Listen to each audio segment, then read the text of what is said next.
That's it, man. It is officially Christmas week. Monday, December 18th. Kyle's about to be wheels up to come my way in Syracuse, but we have some great automotive-related entrepreneurial Christmas time stories.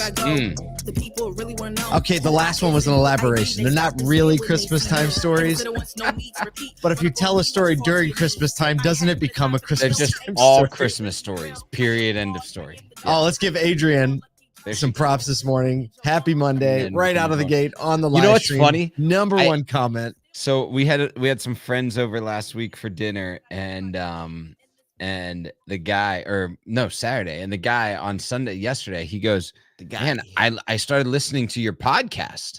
I've listened to 3 or 4 episodes. He's not in the industry, I'm guessing. No, not in the industry. He's like, he said, I was nervous. I don't think I'm going to be able to follow this thing, but you guys actually make this thing actually enjoyable. I was like, I think I'm going to keep listening to it. He goes, who knows? Maybe I'll log in one day and be comment number 1. He was already in it. That's what I'm talking about. Are we live on Instagram again? What's that? We're getting thumbs up. We're live on Instagram again. Good morning, Instagram, for the second Automotive Troublemaker in the morning. I didn't think about this until it was live on Instagram, but the energy of the show is very Instagram worthy. It is Instagram worthy, right? Because it's like people log into Instagram. They want to feel, they want to log in. They want to kind of get their week going. They want to, check everybody else's posts and see who's better than them. And so you're going to log in and we're going to be like, you are better than us. Let's just be the first ones on Instagram to be like, you are better than us. And we're glad that you're watching this show and being a part of this. And even if you're not in the automotive industry, guess what? You can still feel good leaving the show. And maybe one day you'll find your way into the industry. Hey, and since you're here, everybody's here for some time. We're having a big event on Wednesday. It is our 3rd annual year-end extravaganza. This is where we kind of sum up the great things that have happened over the year. We look forward to next year. We have a ton of guests on the show. We have a lot of fun. I remember one of my best memories year in extravaganza is when Paul Walzer, when he was the chairman of the National Automobile Dealer Association, NADA, for those of you who didn't know, he shows up with a giant Grinch. It was unbelievable behind him. And that's the kind of thing you can get away with on the year-end extravaganza. That you cannot get away with. I can't wait. I can't wait to be surprised. Like, I feel someone's gonna come in with something that we're not expecting it this week. It'll be fun. Always. And we're gonna have a lot of fun. We are here in Syracuse at Tip Hill Studios. We have a studio rented out. We have a set, and we're keeping it different this year. I think we always try to do it different. So. And Kyle's family's coming with him, so our families get to hang out, which is always. It's actually the 3rd year it's happened. It's third year. I would say it's probably a tradition now. I know. Next year you have to come back to Nashville. We've got sounds like a plan. Syracuse. We're going back to Nashville next. Sounds like a great plan. What else do we got going on? No, I think that's it. We have some news. Fun stories today. Yeah, fun stories. We're kind of like we're theming it up today, right? We're theming automotive entrepreneurship.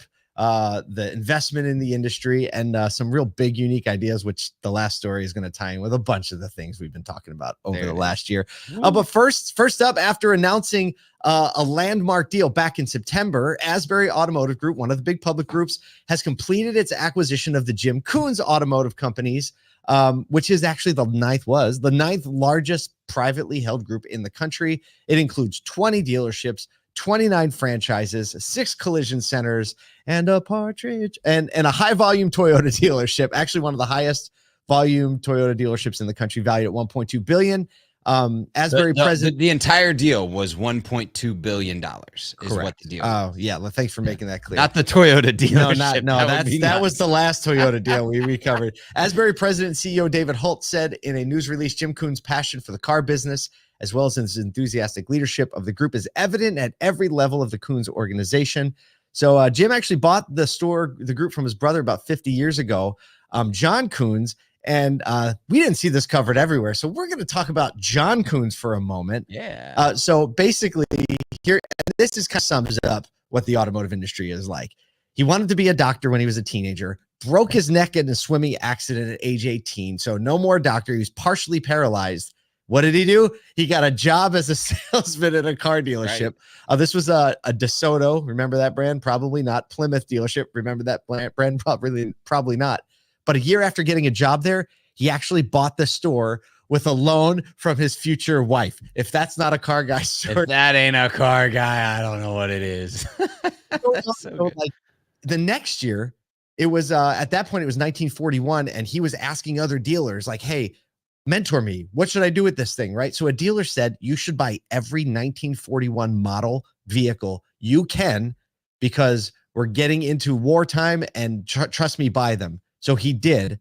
A year later, the OEMs converted to making tanks and planes and military things. And what do you think happened to the inventory that he bought?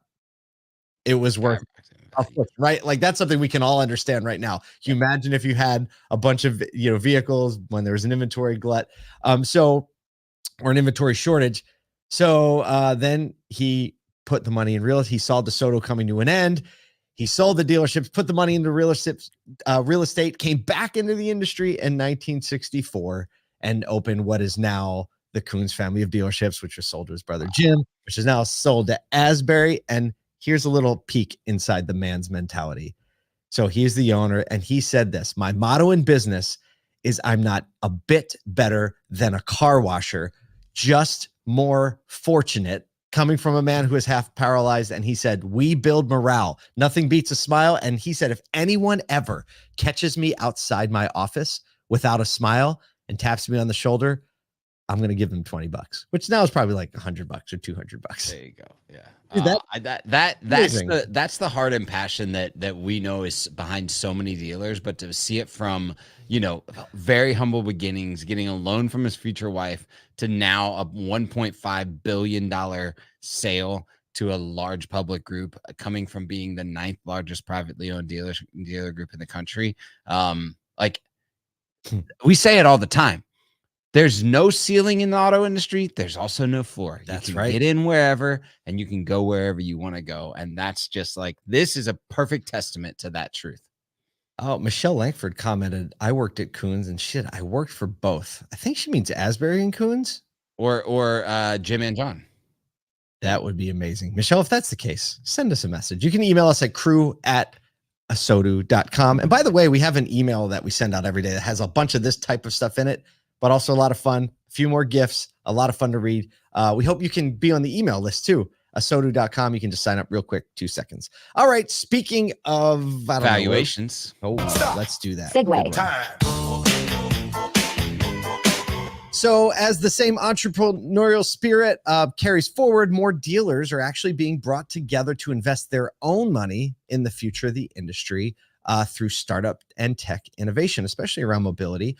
So our friend Steve Greenfield, Automotive Ventures, also our friends at FM Capital are attracting millions and millions of dollars from dealer investments into mobility and tech across various industries. So there was an automotive news article that covered this. It was really great. Both firms have a history of successful investments. FM Capital managing $300 million across funds, and Automotive Ventures more focused on seed stage funding across dealership technology. So they're looking at the current market, and startup valuations have kind of normalized, and they say, hey, there's huge opportunity for growth here. And Chase Frazier of FM Capital said this could be one of the most profitable periods for venture capital. Yeah, we're seeing a massive rebound. It's cool because FM Capital is in the middle and about to finish up a $200 million additional fundraise to be able to invest in specifically auto companies. And then Automotive Ventures, it said, was announcing a $15 million raise that they're going to be starting in January. So if you know Steve Greenfield or you know Chase Frazier and you're interested in having else manage your money across all of these investments that are specifically in auto, specifically auto tech, a lot built or funded by dealers, like that is a place to get in, and these people are willing to talk to you. It is cool. Like I follow kind of the startup trends on valuations, and we're starting to see them come back. We're especially starting to see more money invested in seed and Series A rounds with startups. And so I think that, like Chase said, we're going to see venture capital, and we're going to see early stage startups, especially in the technology space, see a rebound, as the last year and a half has been a little bit of a dip, but we'll see that rebound in the next 5 years. And that's exciting for auto because it means more innovation coming into the industry. It is an exciting, and you talk about belief in the industry and like the henny penny sky is falling mentality that we've kind of come in and out of over the last 2.5 years, I think this is a key indicator that the dealers, the people that know what they know about the industry, still believe in the model. They believe in the ability to innovate and deliver to consumers, right? What consumers are actually asking for. Speaking of what people may not have been asking for, but are getting anyway. Stop. Definitely consumer friendly. And we have to go there. Definitely consumer friendly. So Sarasota Ford is now offering both Michelin tires and, get this, a Michelin star dining experience, as they recently launched Le Mans Kitchen exclusively for its customers. The initiative is built by between Matt Buchanan of the Buchanan Automotive Group, and its goal is to enhance dealership loyalty. Crazy, the dealership already has a movie theater and a relaxation area. The cafe will be a 38-seat restaurant and is a 9-month renovation project. Actually, I looked and we'll get a quote from Mirza in just a second, but 6 months ago, they were looking for the executive chef. Looks like they've placed that. So the executive chef is Jose Martinez and owns Maison Blanche previously, which had an award-winning restaurant. You and the pronunciations today. Boom, me and pronunciation. Maison Blanche. And also owns a highly rated restaurant on Longboat Key, very close to Sarasota, or closer to Sarasota Ford. Here's directly from the Automotive News article, and the gentleman's name is Mirza Velic, and this is the title, Paul. His title is the Chief Experience Officer of the dealership. I've never heard of a dealership that had one of those, but never heard of it. Advocate that more should. Here's the quote. We have created a space that will completely immerse people. When you walk inside Le Mans Kitchen, it's like being transported out of a car dealership and into another place, a time in the French countryside. Here's the kicker. Mirza spent 7 years as a food and beverage supervisor with the Ritz-Carlton. Come on. So you got to know these people know what's up. I feel like we need to go to Sarasota. I'm in. Let's go.